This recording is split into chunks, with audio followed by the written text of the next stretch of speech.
Buenas tardes estudiantes, el día de hoy desarrollaremos el tema 4, la descolonización. Esto se va a dar en el siglo XIX, donde se van a, bueno, ¿no? Como sabemos, debido a la expansión europea, grandes imperios coloniales como Inglaterra, Francia y Alemania, ¿no? Van a empezar a expandirse y a dominarse territorios de África y Asia, ¿ya? Esto se va a dar debido a que estos países, ¿no? Inglaterra, Francia, Alemania, tenían un gran control, en este caso, muchos militares, ¿no? Una desarrollada milicia, ¿ya? Eh, Más o menos, debido también a la revolución industrial que se estaba dando en Inglaterra, ¿ya? Va a permitir o va a favorecer de que se expanda de una manera exponencial, ¿ya? Formando muchos imperios coloniales. Y esto más adelante va a provocar una primera guerra mundial. La descolonización es el proceso por el cual los países sujetos al dominio de los imperios coloniales europeos, ya sean dominados por los ingleses, los franceses o los alemanes, ¿no? Van a empezar una lucha intensa para que puedan, en este caso, erradicar a los extranjeros de su territorio, ¿no? Y esto lo van a dar, pues, no con un proceso de luchas, enfrentamientos, revueltas, huelgas generalizadas, etcétera, etcétera. Esto no solo va a determinar pues no la reducción del poder europeo, sino también dio lugar a casi medio centenar de nuevos estados. La descolonización se inició en 1945 tras la Segunda Guerra Mundial y terminó en 1975. En poco tiempo, millones de personas cambiaron su condición de ser servidores o súbditos de segunda clase a ser ciudadanos de un estado independiente, ¿no? Cosa similar sucedió aquí en nuestra patria. Ahora, ¿cuáles son las causas? Se produjo por múltiples causas. Antes de la guerra ya habían creado movimientos nacionalistas, ¿no? Obviamente los mismos, en este caso, individuos que habitaban estos lugares estaban hartos de la opresión, hartos del maltrato, hartos de todo lo que se cometía en contra de ellos, ¿no? Y formaron movimientos nacionalistas, ya que desde la legalidad o desde la clandestinidad luchaban por su independencia.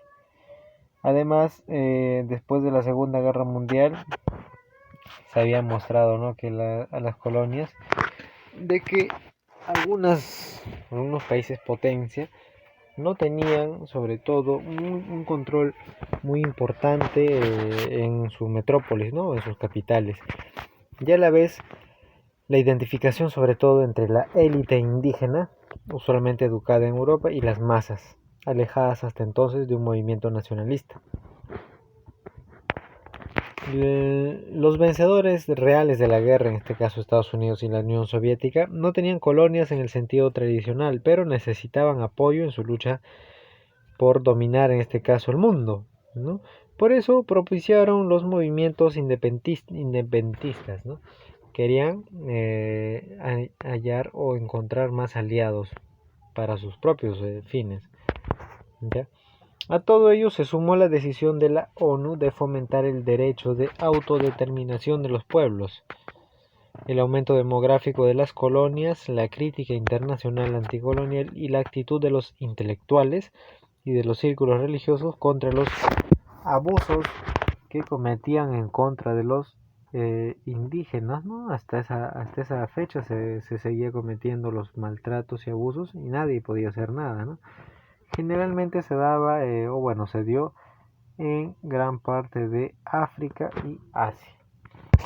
¿Cuáles son las características, no? Se va a empezar una movilización nacional independentista, ¿no? Que van a buscar, en este caso, expulsar a los extranjeros, promovida por una parte de la élite, ya de la élite culta. Otro es la radicalización y el nacionalismo, ¿no? Los procesos, sobre todo de independencia, pasaron por un periodo de radicalización en su lucha, ¿no? Se enfrentaron en armas prácticamente, ¿no?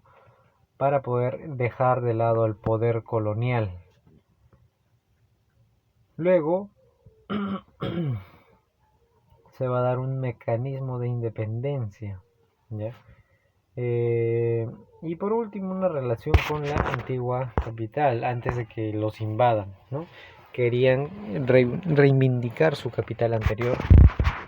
Nace un sentimiento de nacionalismo, un sentimiento de amor por su patria y odio hacia todo lo extranjero en este caso. Y por último se va a dar las dificultades en las constituciones de la creación de un Estado moderno, ¿no? Gran parte de los nuevos estados surgidos desde la descolonización tuvieron serias dificultades para conformar y sostener instituciones de gobierno modernos y funcionales dentro de un Estado de Derecho. Ahora, ¿cuáles son las fases de este proceso? ¿Ya? La primera se va a dar entre los años de 1945 a 1955, ¿ya?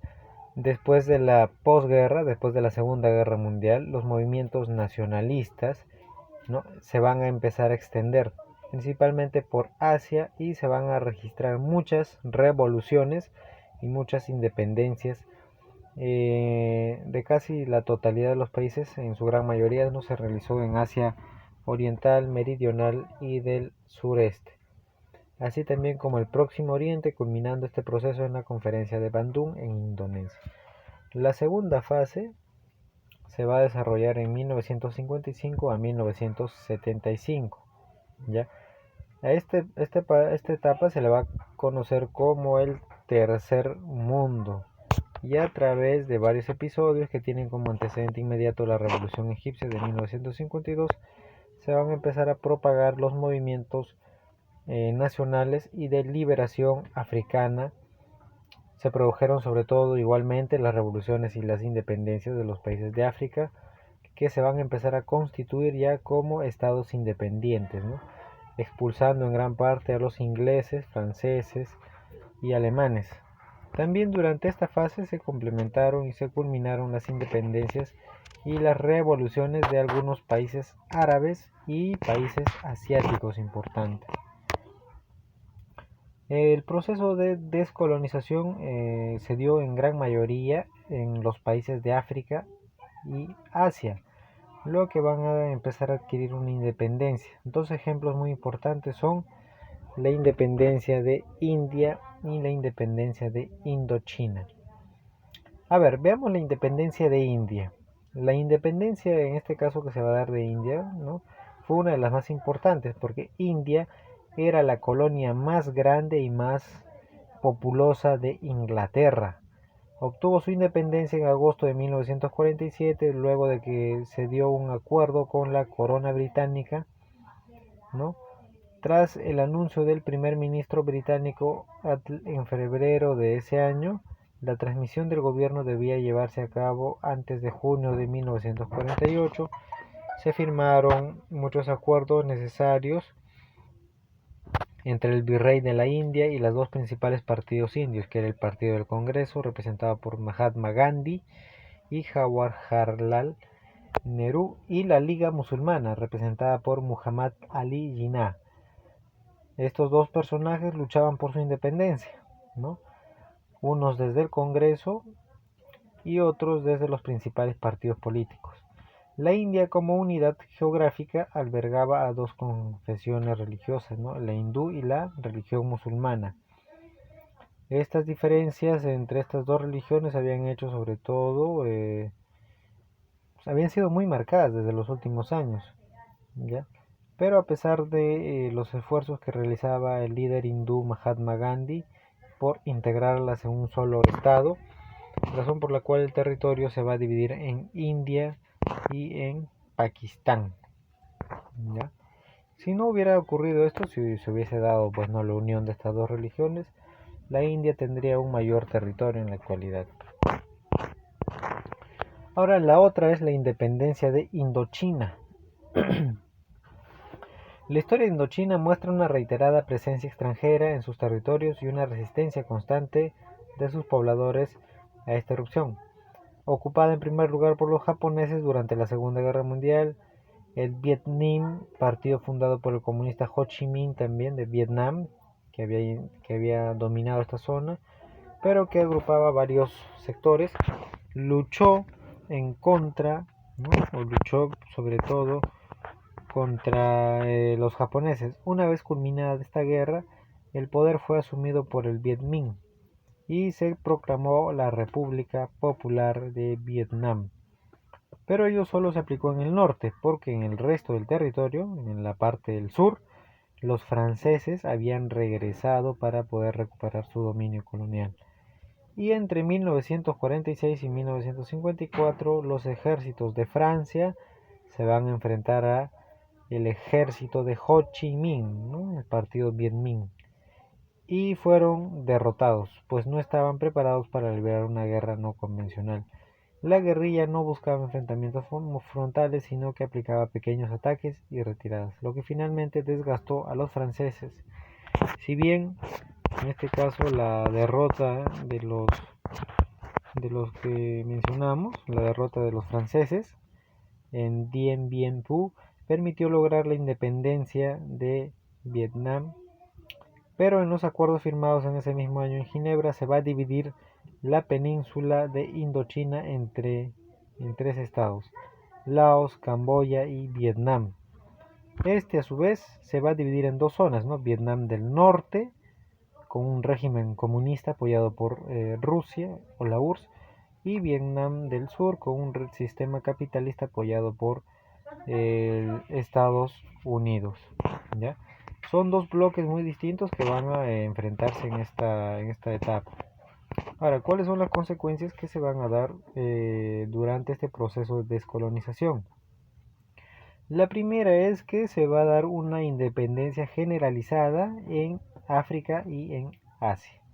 La segunda es que la economía de estos países africanos y asiáticos van a mantener una fuerte dependencia todavía del exterior, ¿no? Esto les impidió poner en marcha procesos de desarrollo y su situación económica fue empeorando progresivamente en la mayoría de los casos. La mayor parte de estos países han sufrido una fuerte inestabilidad política con frecuentes guerras civiles, golpes de estado y dictaduras militares hasta el día de hoy, ¿ya? Países en África todavía no saben, hay muchos países en África que todavía no saben quién los representa, ¿no? Hay muchos golpes de estado, ¿no? Enfrentamientos entre políticos, guerras civiles, etcétera, etcétera, ¿ya? Se va a dar un fuerte crecimiento demográfico, un gran crecimiento poblacional acompañado del estancamiento económico.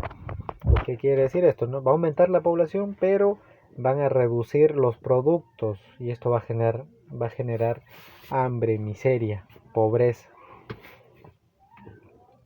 También se van a dar muchos desastres naturales como sequías, inundaciones, y esto ¿no? Son auténticas catástrofes humanitarias en algunas regiones.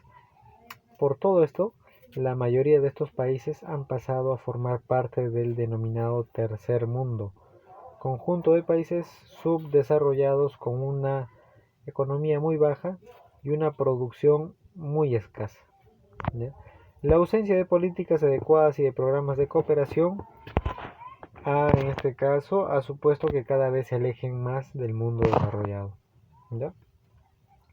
Entonces aquí tenemos una línea de tiempo que es relacionado al tema. Vámonos a la práctica de la clase, ¿no? Reconoce algunos de los personajes de la descolonización y enuncia algún hecho importante que realizó cada uno, ¿no? Por ejemplo, en la parte inferior podemos encontrar a Mahatma Gandhi y por qué se les recuerda, ¿no? Estos personajes son importantes, ¿ya? Para el proceso de descolonización. Ustedes lo van a investigar, van a buscar en internet y van a detallar qué hicieron cada uno de ellos. Ahora relaciona sobre todo en la pregunta número 2 las premisas con sus respectivos países, ¿ya? Por ejemplo, ¿no? El país europeo considerado como el más grande colonizador, en este caso sería Inglaterra, ¿verdad? Y de esta forma vamos a desarrollar en clase los siguientes enunciados, ¿sí? Entonces nos vemos en unos instantes.